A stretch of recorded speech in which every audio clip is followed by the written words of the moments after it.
I was finally assigned on a mission. I've been a space cadet for 10 years, and I've been working my butt off for Space Station Alpha 6 for the last 7 years, in hopes of getting into one of those exploratory ships that set off on different local missions. Unfortunately, the number of positions is low, and openings are even lower.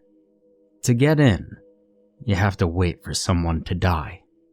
That's how few openings there are on the spacecraft. The reason for that is simple. Space stations are limited in budget and only have 1 or 2 spacecraft each. Since the Milky Way was conquered, humans built stations between each planet. Maintaining these stations is costly, so we've just become small colonies. I've never seen Earth myself. SSA is where I was born and raised, and while I would love to see the green Earth, I know I never will. I don't think my body could even handle life on Earth anyway. With that said, I couldn't see myself living my whole life without seeing something other than the gray walls of Space Station Alpha 6.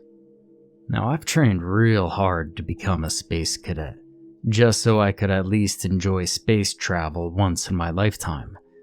And after 7 long years, my hard work is finally paying off, and at 30 years of age, I'm one of the youngest space pilots to get that privilege.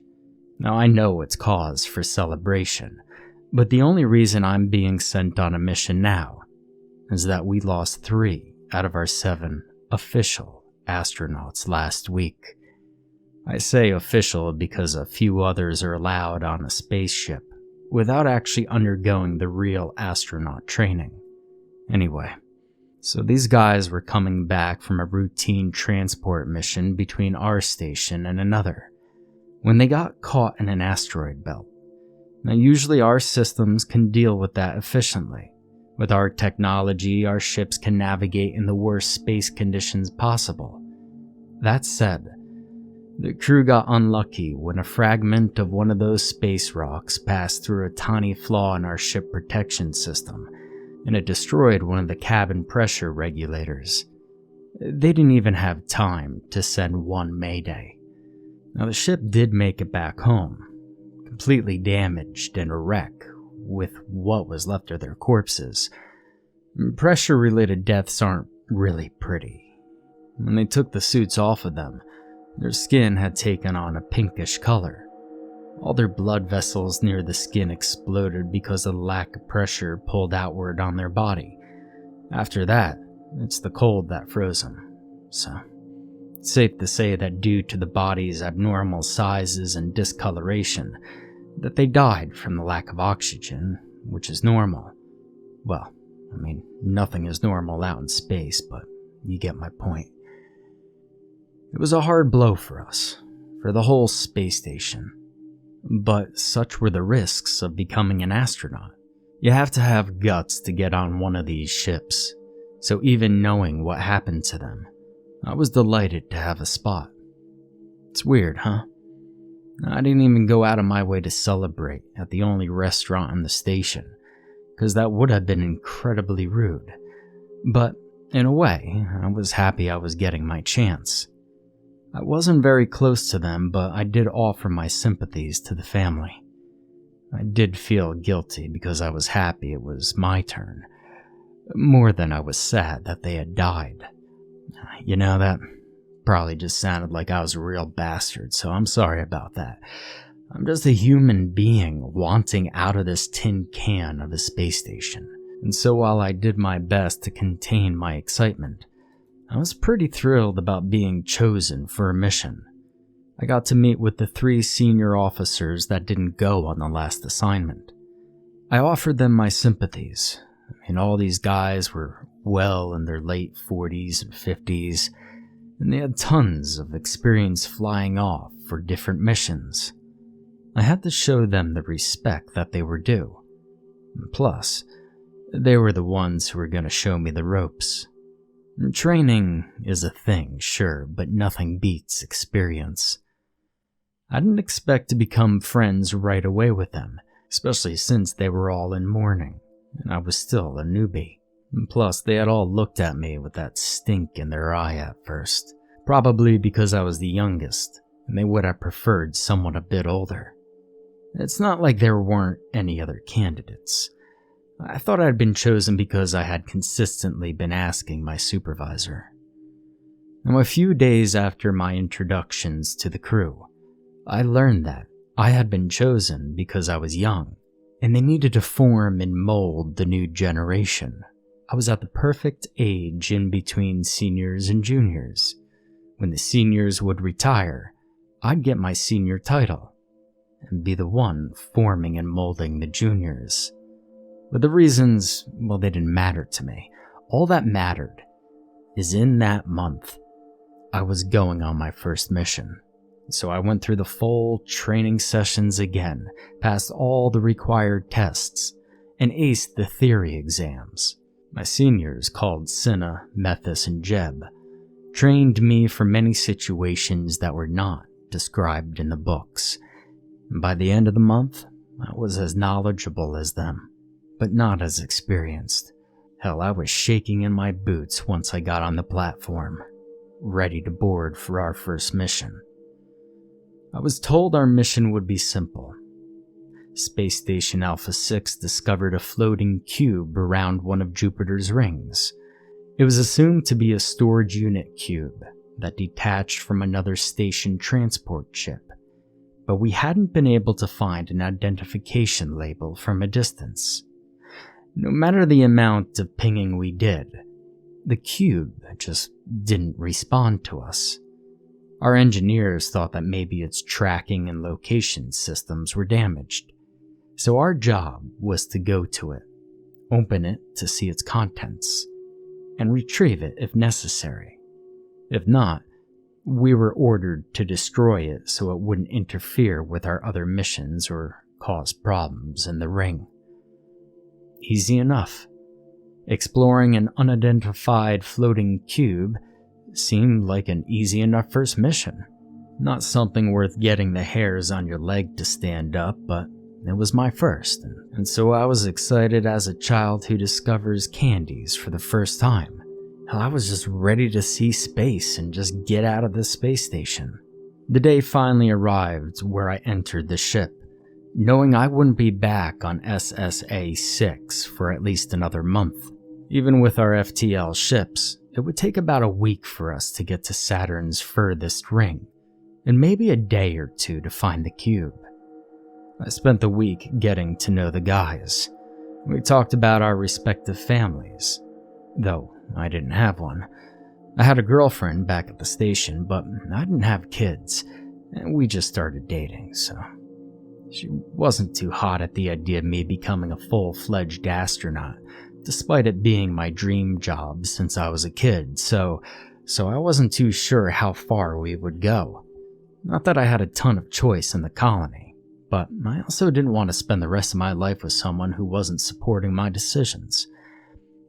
Doesn't matter. Anyway, I got on pretty well with the guys. I loved hearing them talk about previous missions, the scary ones especially. They made my heart jump with excitement. I didn't really want to go through those kinds of situations, but hearing about them gave me the jitters. Someday I too would have stories to tell. I just didn't think it would happen so soon.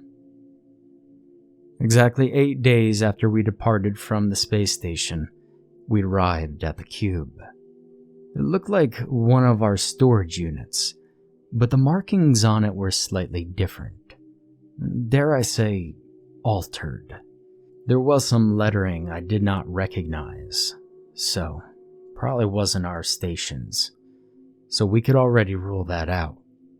As we got closer, we also noticed the steel wasn't exactly colored the same as ours. This one was coated in what looked like a black resin, so we assumed it was for insulation.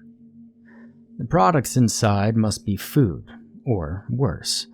I didn't want to think about what we would find in the cube if this was a livestock transportation cube. It had been forgotten there for quite a while. Now, we might have only discovered it a few weeks ago, but who knows how long it's been out here. SSA-6 is not responsible for food or livestock deliveries between space stations. We're primarily an engineering colony responsible for flight coordination, communication between stations, quick fixes and repairs, and identification of foreign objects, such as this cube. Our space station is positioned at almost the center of the solar system, so we're able to help any station that needs it rapidly. We're also considered the med bay of all space stations, as we have more doctors here than anywhere else. Knowing that, and seeing the installation, all of us assumed food. We hadn't missed a delivery. Neither did we hear about a failed delivery at other stations. Of course, they might not share everything with us. You see, some stations try to keep their stats as clean as possible, so they might have brushed up this failure under the rug to get bigger shipments at the next budget discussion. We got a bit closer, and Methus started dressing up. He was the one that was going on a spacewalk to dock the ship to the cube. And I watched in envy through one of the cabin's windows as he floated merrily towards the cube and secured it with one of our anchors. Once we received the signal we were locked in, we dressed up and prepared for our own spacewalk. At this moment, I could feel tiny sparks in my stomach because of how excited I was. It was my first real spacewalk, not one practice in a zero-gravity environment at the training center. It was a real spacewalk. Now, Cinna went first, and then I followed, and Jeb closed the ship behind us and kept that heavy iron key card attached to his outfit. You see, you need that to open the ship once it's sealed, as it triggers the pressurization room upon return. Otherwise, you gotta do that shit manually, and that's a hassle since the handle weighs about 100 pounds and is hard to lower. Not that there's gravity out there. But we all made it safely to the cube, and nobody talked for a couple of seconds. Then, Methus broke the silence. Have you guys noticed something off about this cube? Now, since it was my first mission and my first contact with a cube, I had no idea what he was talking about. I thought the extra black coating was weird, and I'd never heard about it before, since I was a first-timer. But I wasn't too far off. Methus reached his hand to the side of the cube and grabbed a handful of the black goop. You don't expect things to stick in space, since the physical behavior of objects is missing when there's no gravity. And yet, this extra thick-looking black goop was sticking to the cube and forming a perfect insulation shield. Methus took a handful, but the goop had moved to replace the missing coating in a matter of seconds. I had never seen anything in my life do that before. Even in the works of fiction, I had never heard of a protective shield that repairs itself. Methus shook his hand and sent the particles flying. This is definitely not ours, and by ours, I immediately understood he meant humanity as a whole. This foreign object mission was revealing to be even more foreign than I'd expected, and I was growing a tad nervous. Now, aliens were not unheard of, but the most humanity had seen up until now were primarily microscopic life forms. This alien goop in itself was already a lot more than we were used to handling. We all returned to our ship, but we stayed docked to the cube, and before rushing in, we contacted SSA-6 to let them know about our discoveries. Now, Cinna was the one who told the station about it, the black goop, and the possibility that we'd find something alien inside the cube if we managed to open it up. We were waiting for the green light to go, but something gnawed at my guts. I was terrified. I blame that feeling on the fact it was my first mission, but the 3 seniors also looked worried. We had no idea what we were going to find in that cube, if it was alive or not, if it was hostile or not. It's not like we were equipped and armed. We had 2 guns on the spaceship, and it wasn't for fighting aliens, but other humans from other space stations wanting our resources. There's actually one decommissioned station, and they become quite lawless, but we haven't heard of them in years. Now this was before I was born, but I've heard that they were called the Space Scummers Colony, and from what we know and the lack of comms, they might have all died due to the lack of funding or resources, food, oxygen, stuff like that. But back to the guns. The 2 guns mainly were a precautionary measure, but we never really used them. I think we also only had like a couple of days of training to use them. Firing a gun with your gloves on isn't easy, even though these guns are tailored for that. Plus, when you fire a gun in space, you have a better chance of sending yourself flying backwards than hitting a target. Now that being said, I still grabbed one once we were given the green light. Cinna opted for a welding torch, Methus took the other gun, and Jeb, well, I guess he just wished for the best because he didn't take a damn thing with him. And so we began our spacewalk over there again, and Cinna started torching the cube's doors to try to open them. We couldn't find the mechanism. As soon as he started using the welding torch, the goop's behavior changed. I saw it twitch from the corner of my eye, moving about the surface nervously, as if it was more than just an insulation product. In fact, the more I looked at it, the more the slime looked alive. Hell, it gave me the creeps. And so I stopped looking at it, but I could still see it rotate around that damn cube. It took Cinna about an hour to get the doors open, and when they did open, our disappointment was as big as our relief. There wasn't a damn thing in the cube. Plastic boxes were laying on their sides empty. The work of space scummers? Pirates?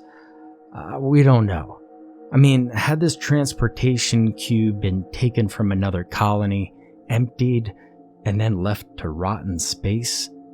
Well, that seemed like a likely conclusion. However, as we turned on our helmet lights and stared deeper into the cube, we realized that it wasn't completely empty. The complete silence of space always crept me out. But being inside that cube, without any light or any communication with each other, was even worse. I saw something moving at the end of the cube. Now mind you, it wasn't an enormous cube. Maybe 1,500 square feet, tops. Just enough to carry things from one space station to another. The inside also confirmed it was human-built.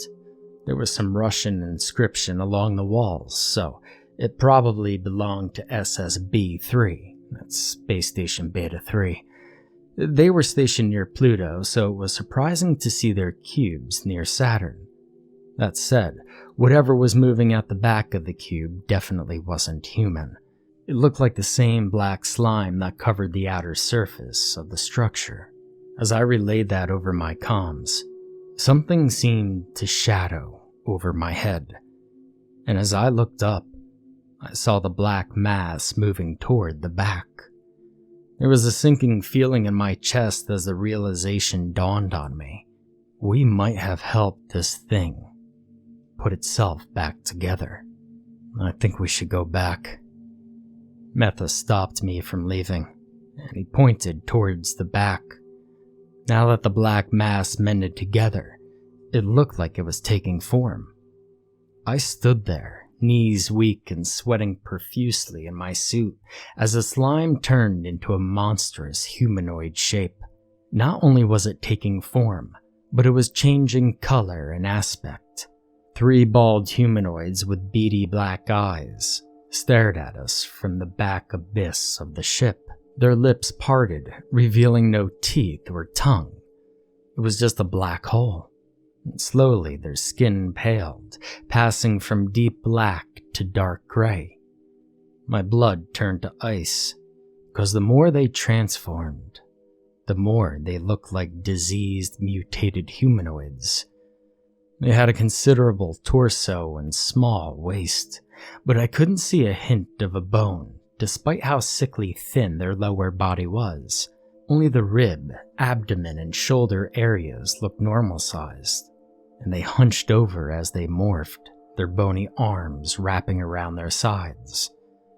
If there was air to carry sound in space, I'm sure as hell everybody would have heard them howl. They looked like they were howling in pain. It took only a few minutes for them to morph completely, and when they did, all 3 pairs of eyes were locked on us. They didn't move, and they didn't speak. Not that I could tell with the absence of sound. They just stared at us, looking completely despondent. Dare I say, desperate. I don't like that vibe. That vibe was rancid. Looking at these creatures made me feel depressed. Dark thoughts rose in my head, and I had to fight them back. The more I stared into those soulless black eyes, the more I felt like my life and my enjoyment was being sucked out of me. I felt a creeping coldness rushing down the length of my spine and knew that I needed to back off, and quickly. Something didn't feel right, and it wasn't only because of that alien slime turned monstrously human. And when they took a step forward, I took a step backward. But my 3 colleagues were still staring at them. I told them to snap out of it, but they didn't answer at first. I grabbed Methus' arm and tried to pull him toward me. When his body turned and I met his gaze, his eyes were completely empty. Snap out of it! I slammed my hand on the side of his helmet, and he finally reacted by asking me, "What's the point?" The aliens were slowly trudging towards us, keeping their death walk toward my comrades. I didn't know what else to do, so I shook Cinna, then Jeb, but none of them reacted. I grabbed the key card from Jeb, my heart hammering in my chest. My teeth were chattering, and I was sweating like a madman in my suit. When I turned around, they were getting closer. I tried to grab Methus and force him to follow, but it was like he'd been anchored to his spot on the floor, and I couldn't even move him an inch.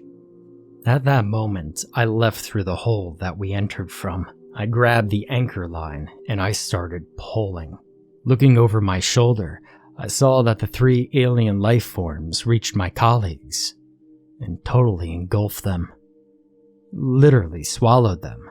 It was like their bodies, suits and all, just fused with the 3 aliens. Just like the slime coated the cube earlier, it now wrapped itself around my seniors and took their form. And so now I had 3 senior-sized aliens walking toward me, and they were a lot faster now. I did the only thing I could think of. I quickly detached the anchor, then pulled the gun out and shot towards the aliens. Now I knew I couldn't kill them, but I wanted the shot to send me flying backward towards my spacecraft. It worked, and this gun probably saved my life. Once I was back into the main control module, I, without being authorized, entered the return coordinates for SSA-6, and only then did I try to communicate with the station. I informed the station about everything that had happened, what we had found in the cube, the creatures or aliens, and said we needed help from HQ and to send a military unit. When they asked to talk to Methus, I had to inform them of their deaths. They'll see it all on my suit's camera when I come back. They asked me to destroy the cube, but I had already entered the coordinates.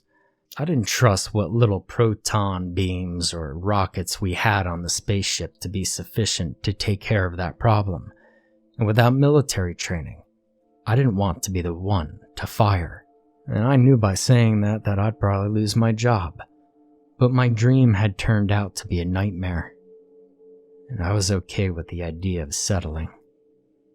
I waited 7 years for this mission. I'm satisfied, and I've seen enough of the universe for the next 1,000 years.